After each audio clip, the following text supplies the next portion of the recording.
Okay, so let's have a look at color shift tests here, comparing the NiSi and the True ND filters to see if there's any noticeable image color shift when using the ND.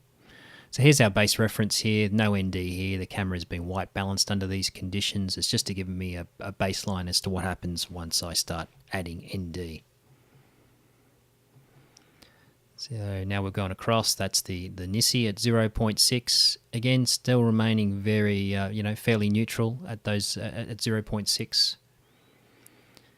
Now we go across, this is the True ND at 0.6, again very neutral, still holding very well, colours remaining very accurate. Now let's ramp that level up to 0.9, see what's going to happen. So there's a NiSi at 0.9. You'll see there's a little bit of a magenta shift now starting to happen on the whites, but still holding fairly well. There's the True ND at 0.9. White is very white, still remaining extremely neutral.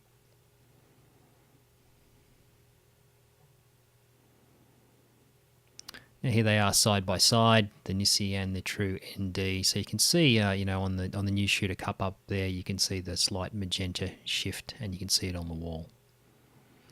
Now let's raise it up to a 1.5. This is where we start to see filters start to struggle normally.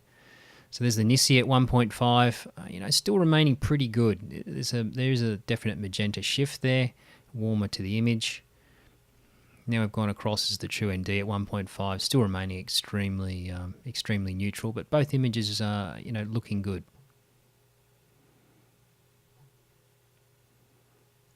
Again, here's the side-by-side comparison, so you can see what's happening there.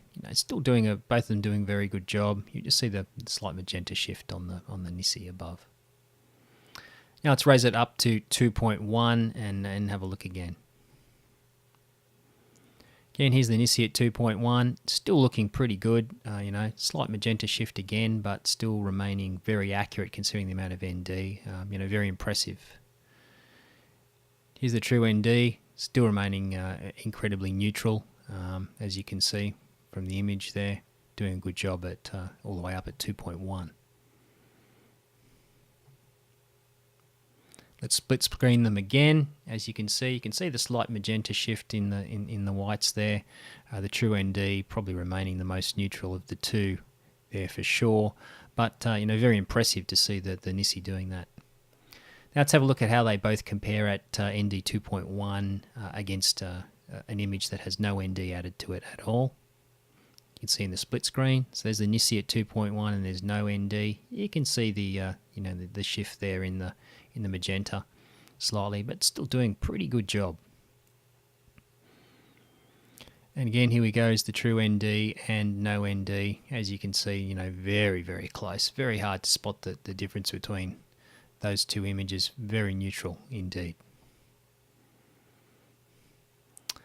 And let's see how they retain color consistency when we go from 0.6 up to 2.1. So we're going to look at the image to see it move. So 0.6, very well controlled here on the NiSi, very accurate. You can see there's the magenta shift starting to come in there at 0.9.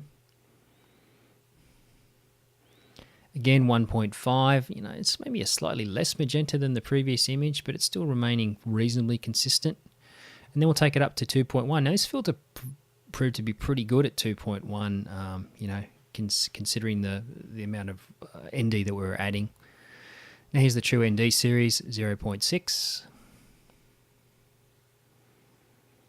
Then we'll roll in 0.9. As you can see, it remains very, very consistent no matter how much ND that you add in. There's 1.5. It's almost like looking at the same image. It's remarkable just how well they do. And then all the way up to 2.1. So you can see the consistency is one of the things that the True ND really has going for it.